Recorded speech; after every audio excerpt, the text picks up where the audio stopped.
Council, you've been there for quite a number of hours now.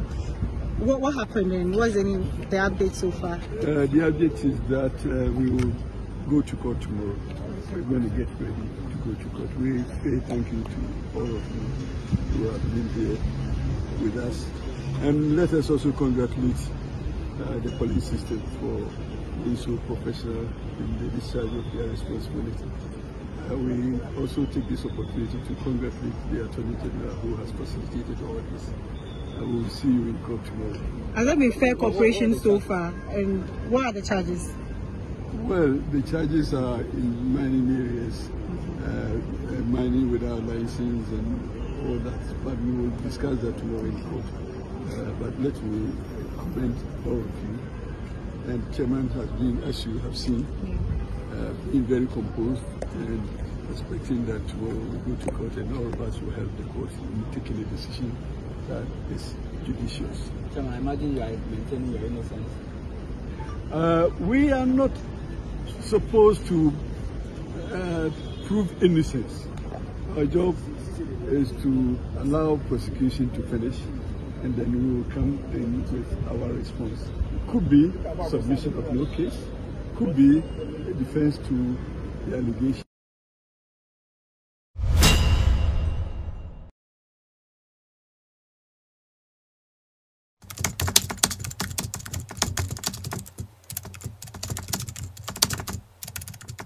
Medafo am wa ADUMASA TV eso ene chama Wontumi akopie mu e police CID ye won kraboponi mantem mu yanka ka ye ho kakra ne yanko akire enya ntie e de efre ekuo bi ya omo de omo se Ghana fo mo ho yie pa nkankan e ba no se won ye nam se bu akwan so etu galamsey meche convener ya oda Media Coalition Against Illegal Mining omo panyimpa eye owura Dr. Kenneth Ayigbe enodi tudwa e kire se womo a petition no mampanyini na afi so womo e de call ekoma IGP and IGP so ye enye na sede se oyenhwehwemu e de fa sansem ne ho enam so MIGP so eto e de emane Criminal Investigations Department ya e friend CID no and the CID for so shase se womo eyenhwehwemu e de afa asem ne ho na nhwehwemu ni mo ano na womo chama Wontumi ese wonam sebu akwan so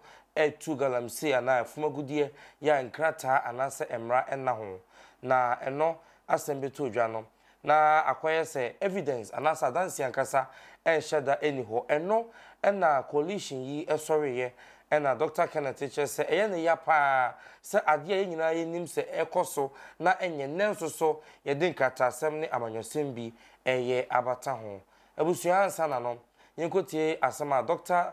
Ayigbe ede atudwa no yeba yebedo nsem mu soko yeba sisia. We have a petition currently sitting with the Inspector General of Police. We had a petition with the President himself. We had a petition with the Attorney General. Remember, the Attorney General told us that they don't carry out primary investigations. So he directed us to the IGP. The IGP passed the case on to the Director General of CI. There was enough evidence to prosecute Akontama when this thing happened.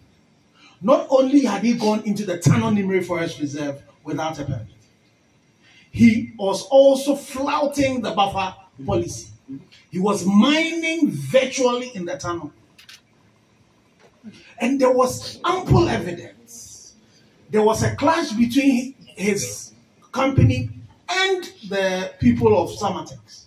Ask what they were doing there, whether they were going to catch cockroaches.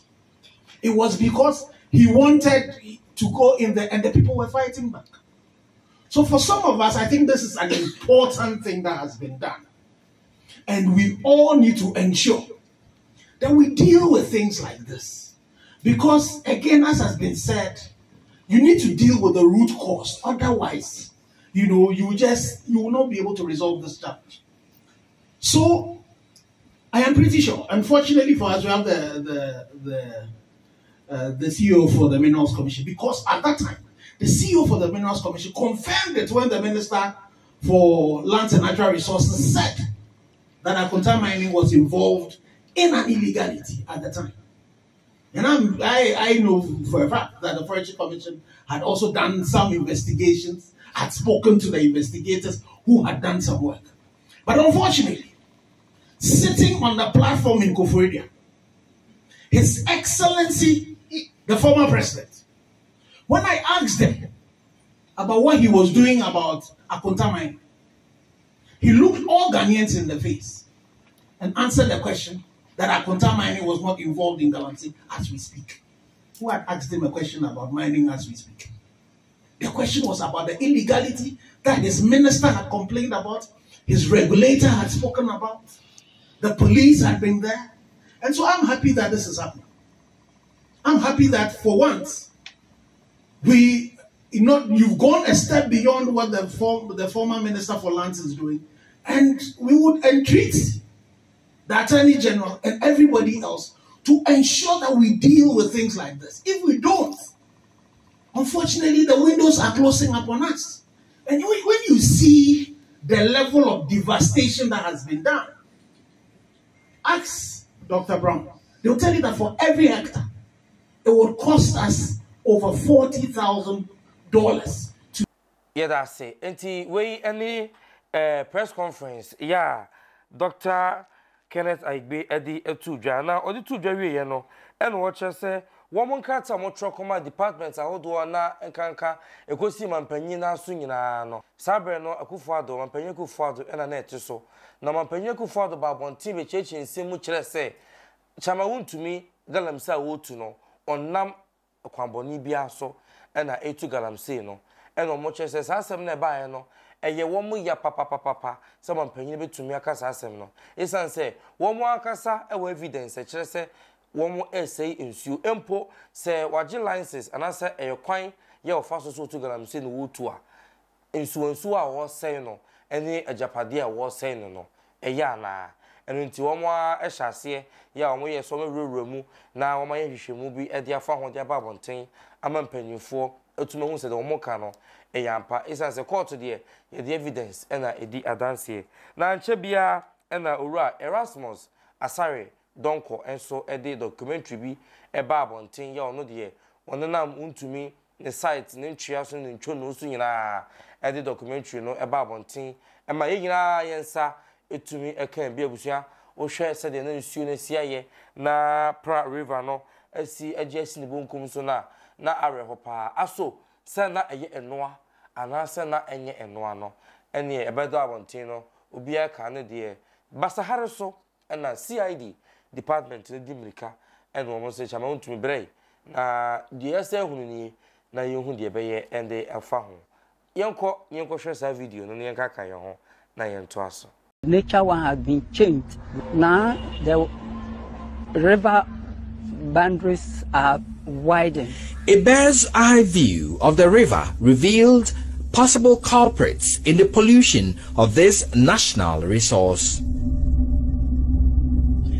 This mining site, captured by our drone, belongs to Akonta Mining Limited, owned by Bernard and Chubosiako, popularly known as Chairman Wontumi, the current Ashanti Regional Chairman of the NPP. Two of their mining operation sites sitting at the edges of the river, with some of their mining leaks and residues feeding directly into the Tano River. The footage of mining along the Tano River from a layman's view shows a clear violation of government's buffer zone policy, which demands the demarcation of a 50-meter buffer zone away from a water body like the Tano. Existing buffer zone bylaws and specifications spelled out by the Forestry Services Division indicates no logging within 50 meters of major streams and 25 meters along smaller streams.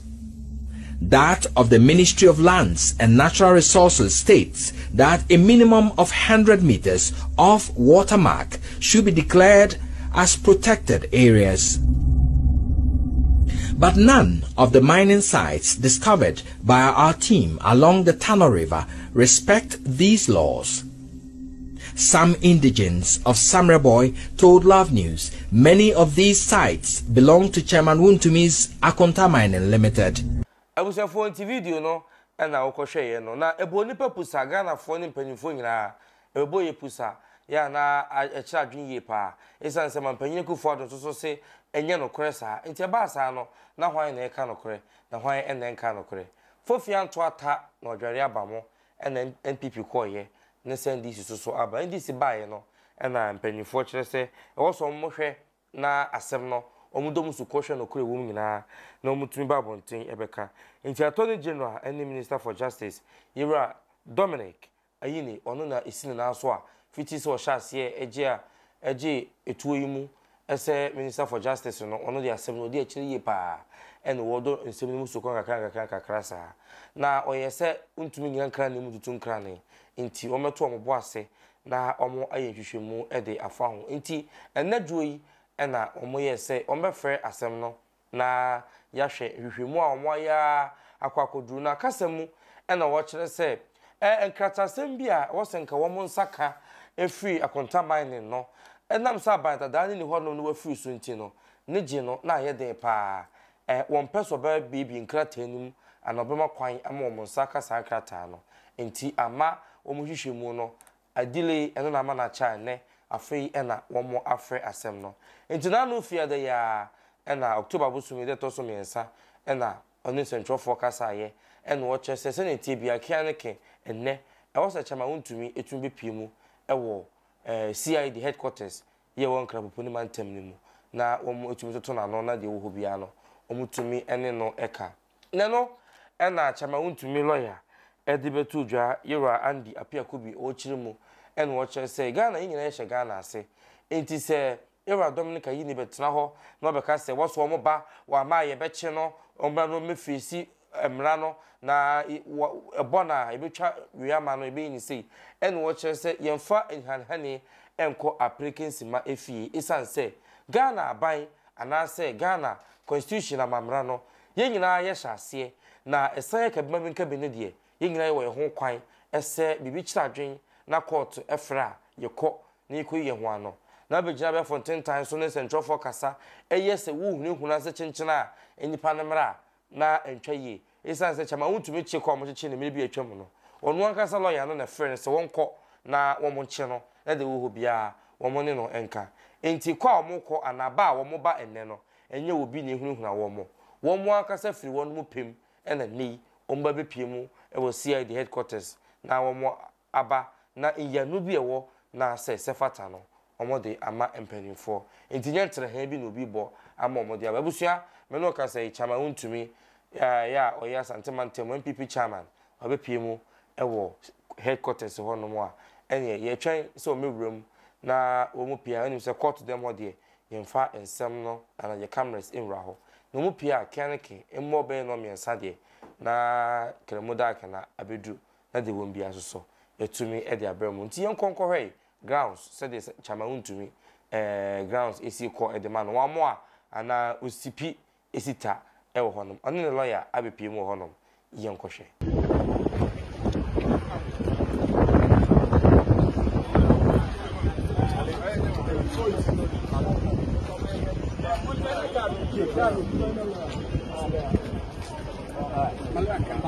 Council, you've been there for quite a number of hours now. What happened and what's the update so far? The update is that we will go to court tomorrow. We're going to get ready to go to court. We say thank you to all of you who have been here with us. And let us also congratulate the police system for being so professional in the discharge of their responsibility. We also take this opportunity to congratulate the Attorney General who has facilitated all this. We will see you in court tomorrow. Has there been fair cooperation so far? And what are the charges? Well, the charges are in mining areas, mining without license and all that. But we will discuss that tomorrow in court. But let me commend all of you. And Chairman has been, as you have seen, been very composed and expecting that tomorrow we go to court and all of us will help the court in taking a decision that is judicious. Chairman, I imagine you are maintaining your innocence. We are not supposed to prove innocence. Our job is to allow prosecution to finish, and then we will come in with our response. Could be submission of no case, could be a defense to the allegation. All right, I was your 40. Wontumi ne the lawyer, and I will who almost say, or more LCID in Patemon around now, more first time also.